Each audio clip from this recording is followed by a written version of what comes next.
तर नमस्कार मित्रांनो, आपलं स्वागत आहे उमंग न्यूजमध्ये। तर आता आपण उपस्थित आहोत ठाण्याच्या खोपट पेट्रोल गॅस पंपच्या इथे, जिथे कालपासून जो गेल गॅस लाईन कंपनी आहे, तिथं काहीतरी लिकेजमुळं प्रत्येक मुंबई असो, ठाणा असो किंवा नवी मुंबई असो, तिथं CNGचा वापर कमी झालेला आहे। तुम्ही व्हिडिओच्या माध्यमातून पाहू शकतात की इथं किती भल्या मोठ्या रांगा लागलेल्या आहेत। इथं प्रत्येक रिक्षा चालक असो किंवा फोर व्हीलरचा चालक असो किंवा बस वगैरे किंवा ज्या गोष्टीला CNGचा उपयोग होतो ते माणसं आता इथं आपण खोपट महानगर गॅसच्या इथं उपस्थित आहोत, जिथे तुम्ही व्हिडिओच्या माध्यमातून पाहू शकता की रिक्षा चालकांची कशा पद्धतीने इथं रांग लागलेली आहे। ते लोक सकाळपासून सकाळी 8-9 वाजल्यापासून तर त्याच्या आधीपासून आतापर्यंत त्यांना गॅस भरून मिळालेली नाही आहे। त्यांची सरकारकडे त्यांनी अशी नोंदणी केलेली आहे की आम्हाला जोपर्यंत आम्ही गॅस भरणार नाही तोपर्यंत आम्ही इथं हलणार नाही। आणि त्यांनी सरकारांना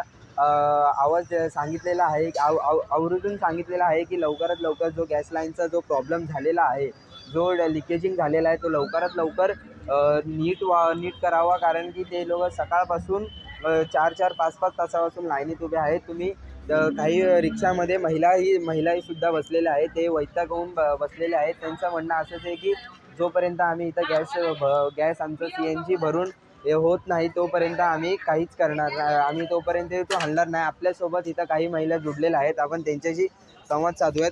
तर काय सांगाल मॅडम, जो गॅस लाईनचा प्रॉब्लेम झालेला आहे त्यावर? काय नाही, गॅस लाईनचा प्रॉब्लेम झाल्यामुळे सगळ्यांना किती त्रास होतोय। रिक्षावाल्यांनी जगायचं कसं? आज 24 तास झाले, कालपासून पंप बंद आहे। बरं, आधी या लोकांनी सूचना द्यायला पाहिजे होती की बाबा बंद, आम्ही लाईन तुटणार आहे किंवा तुटले, पण लोकांनी भरले पंप। गॅस CNG भरून असले तर आजकाल मुलांचं, लहान मुलं आहे, दवाखाने, अचानक रिक्षावाल्यांच्या जवळ पैसा नसतोय। असं नाही की शाळेंची मुलं आहेत, आज शाळेंना मुलं सोडायचे, कोणाचे सुटणार आणणार, त्या मुलांना काय करायचं?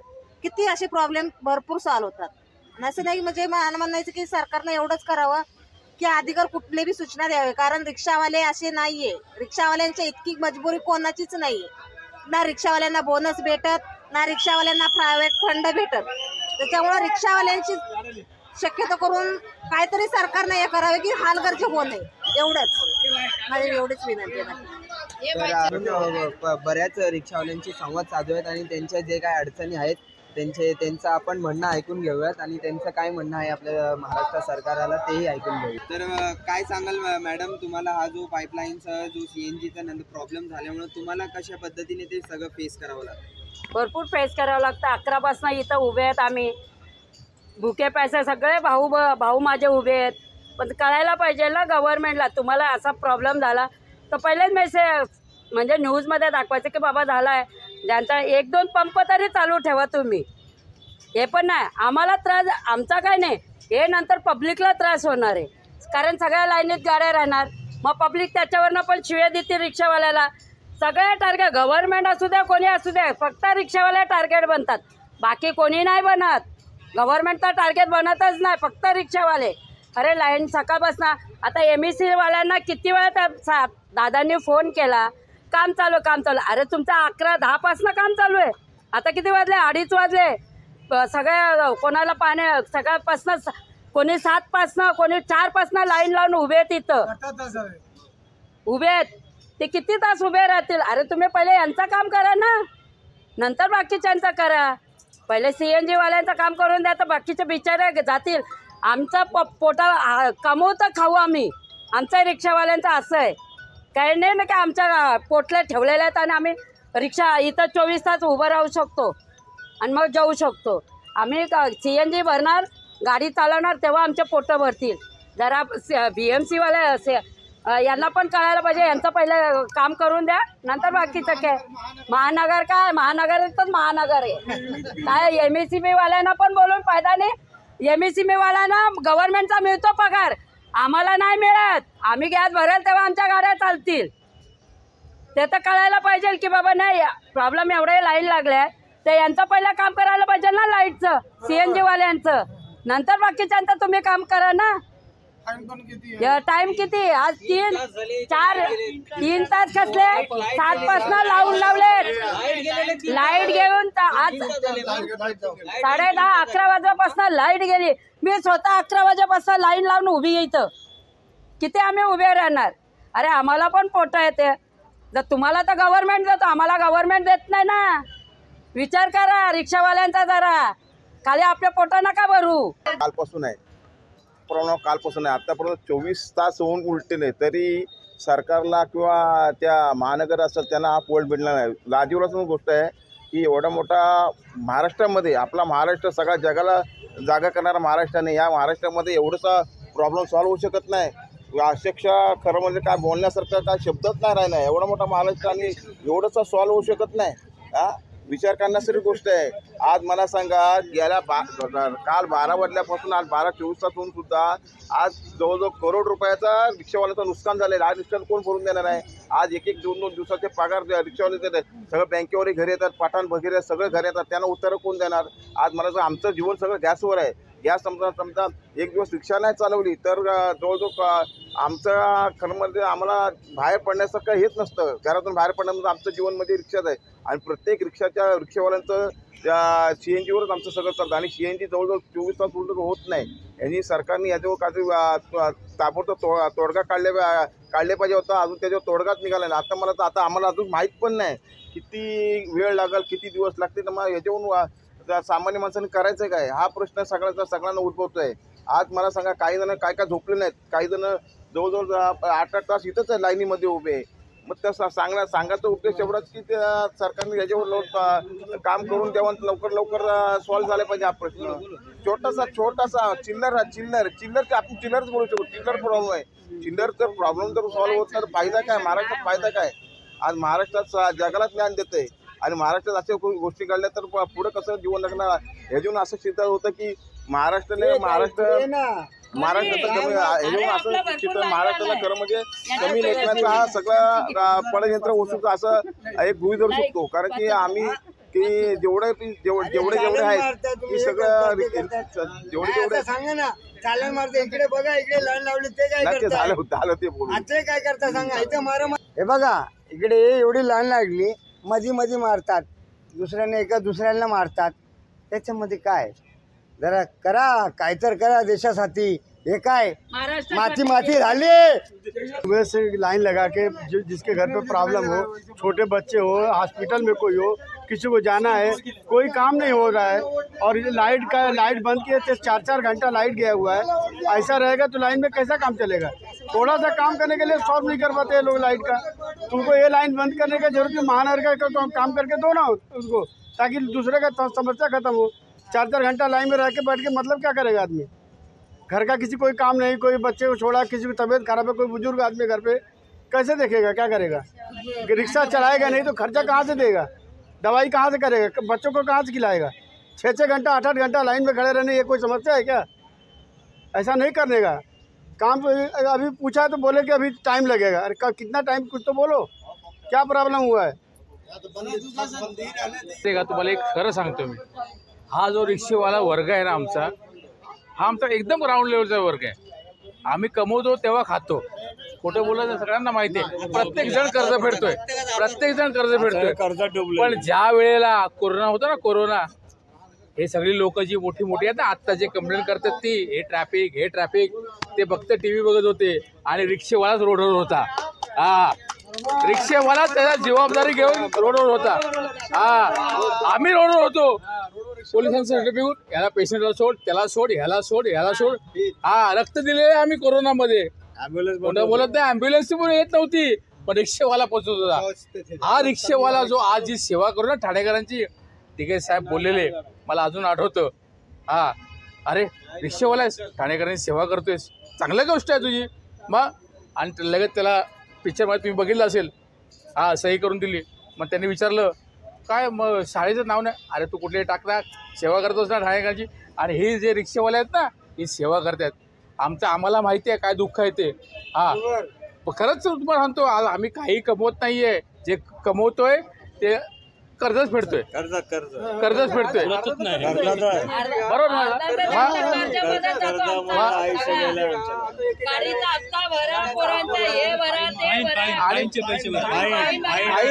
अक्षरशः मी फाईनचं एवढं कंटाळलं ना.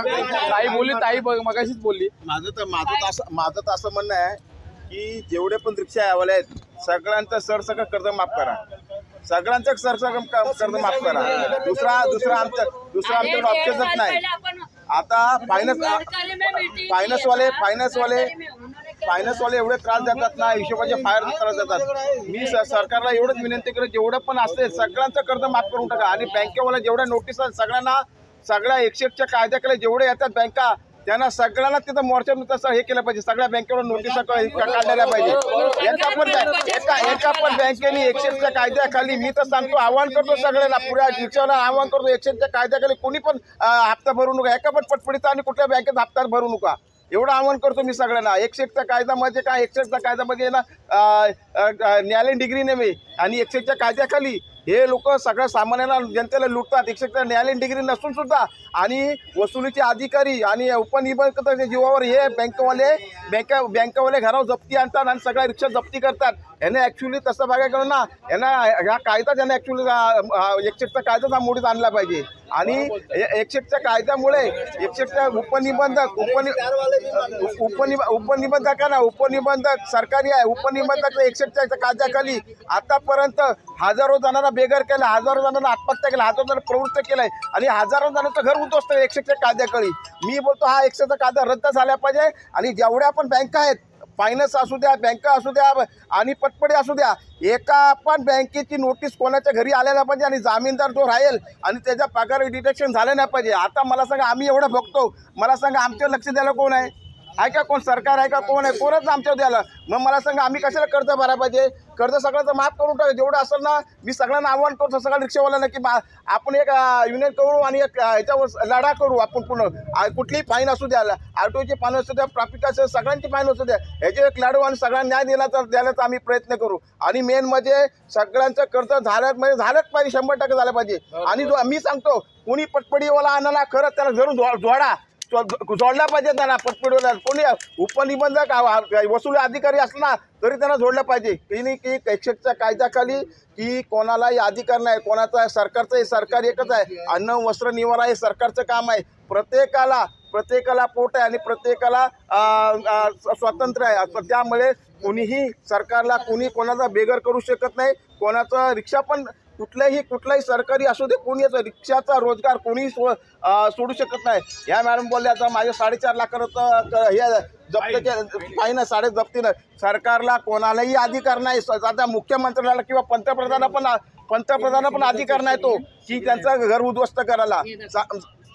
असं सांगणार कोणाला अधिकार नाही. म्हणून मी सांगतो, सगळ्यांना आवाहन करतो, जेवढ्या पण बँका आहेत पटपडे ना, की हात कोणालाही बेघर करू नका. आणि कोणाचे जामीनदार किंवा कोणाच्याही घरावर जप्ती करून हीच मी सगळ्यांना कळकून सांगत आहे. कुठल्याही स्वरूपाचं कायदा मोडला, सिग्नल तोडला, हे करणं, सगळे ट्रॅफिकवाले ट्रॅफिक काढायचं काम सोडून रिक्षावाल्यांना फाईन मारायचं काम जास्त करतात. कुणी ट्रॅफिक काढायला पुढे येत नाही, आणि रिक्षावाला फक्त कुठं सिग्नल तोडलाय, कुठं 4 सीट घेतलेत, कुठं काय, हे फक्त फाईन मारायचं काम करतात. स्टेशनला उभ्या गाड्या असल्यावर त्यांना फाईन मारून निघून जातात, पाठीमागून येतात, फाईन मारतात आणि निघून जातात. आपलं काय म्हणणं आहे आता? हे सरकारने यांच्याकडनं ह्या ज्या मसनी दिल्यात ना फाईन मारायच्या, त्या काढून घेतल्या पाहिजे. या मसनींमुळे काय झालेलं का, उभ्या गाडीला हे लोक मागून फाईन मारून निघून जातात. मी काय बोलतो, हॅलो 2 मिनिटं मला. TMT मध्ये तुम्हाला ओव्हरसीट चालतात, ट्रेन मध्ये ओव्हरसीट चालतात, अशी लोक लटके जातात. आम्ही जे ओव्हरसीट घेतले तुम्हाला त्रास होतो, असं काय असंच असतं ना ते. अहो, आपला वाली कोण नाही हो. एकच काम करा, माझं एकच म्हणणं आहे, मी कोणालाही काही गृहीत धरत नाही. एकामेकाचे वाली व्हा. रिक्षेवाला एकच बना. अरे कुठे लोक ठेवतात तुम्ही? जरा न्याय डोक्याने चालवा जरा यांना. रिक्षावाल्यांची परिस्थिती दाखवा. हप्ते भरणार, काय करणार ते लोक? कर्ज किती आहे? एकेका रिक्षावरती 5-5, 6-6 लाख रुपये.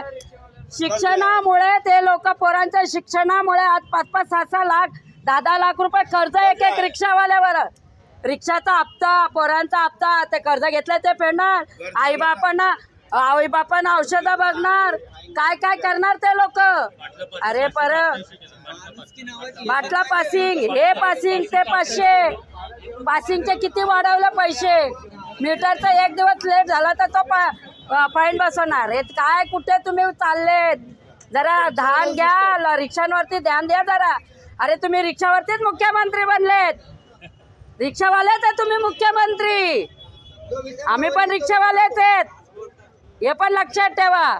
ते त्यांना जेव्हा आम्ही मुख्यमंत्री बनवू शकतो ना, तर आम्ही उतरू पण शकतो.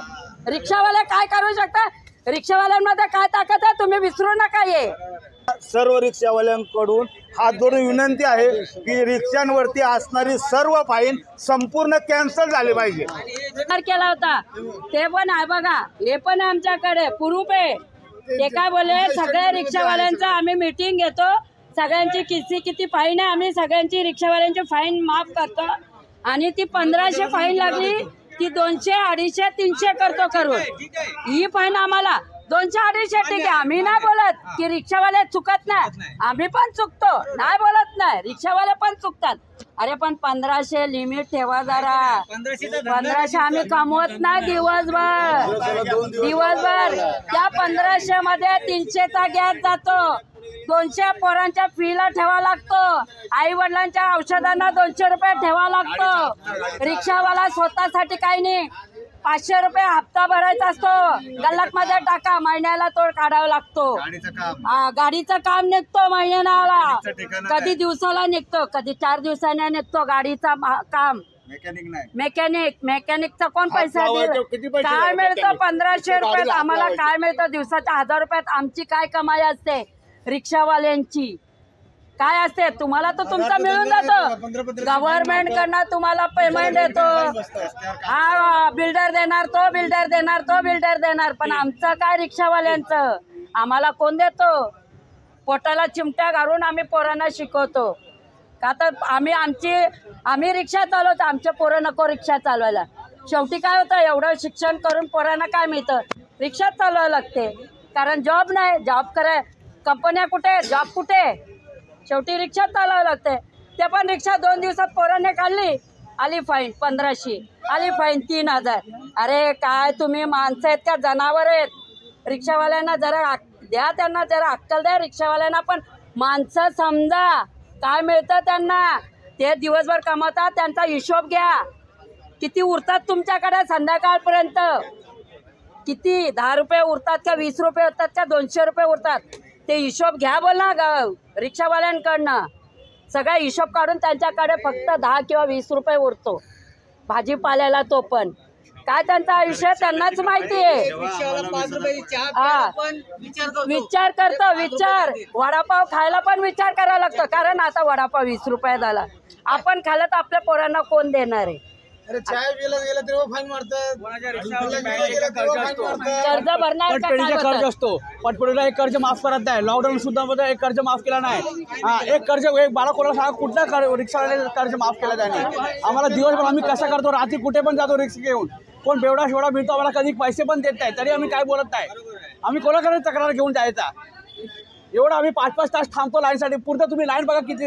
हा नाही पंप, कुठलाही पंप जाऊन बघा, माझीवाड्याचा पंप जाऊन बघा, बाबूबाई पेट्रोल पंप जाऊन बघा, श्रीनगरचा पंप जाऊन बघा. आम्ही काय करणार? आम्ही त्यांना सांगणार का आमच्या रिक्षा 5 तास आम्ही बांधतो होता?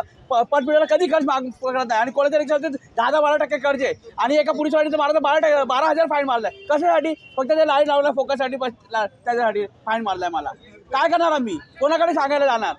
आम्ही काय साहेबाला भेटवलं जातो, ते बोलतात आता मिटिंगला गेले, ते दौऱ्यावरती गेले, इथे गेले, तिथे गेले. कोणाला सांगणार? आम्ही वोट मागायला लगेच येतात सर्वजण. माझ्या काय चुकलं असेल तर तुम्ही मला सांगा की तुमच्या हे चुकतं ते चुकतंय. आता इथे असे लोक आहे ना जे फक्त रिक्षावरती घर चालवतात. कोणाचा मुलगा कॉलेजमध्ये आहे, त्याची फीस किती आहे तुम्ही सांगा. आम्हाला कोण माफ करत नाही फीस, की रिक्षावाला बाबा फीस माफ करणार, हे कन्सेशन देणार. काय कोणी कन्सेशन देत आहे आम्हाला? कोणीच देत आहे आम्हाला. आता हे सगळं झाले ना, या सगळ्या समस्या ज्या आहेत ना, ह्या तुम्ही मीडियावाले शिंदे साहेबांपर्यंत पोचवा. म्हणजे शिंदे साहेब रिक्षावाल्यांच्या समस्याकडे लक्ष देतील आणि सोडवण्याचा प्रयत्न करतील, अशी सर्व रिक्षावाल्यांकडून शिंदे साहेबांना आमची विनंती आहे की रिक्षावाल्यांच्या समस्यांमध्ये लक्ष घाला. हे जे फाईन मारली जाते याच्यावरती जरा नियंत्रण ठेवा. हो, उभ्या गाडीला फाईन मारून जातात हवालदार लोक.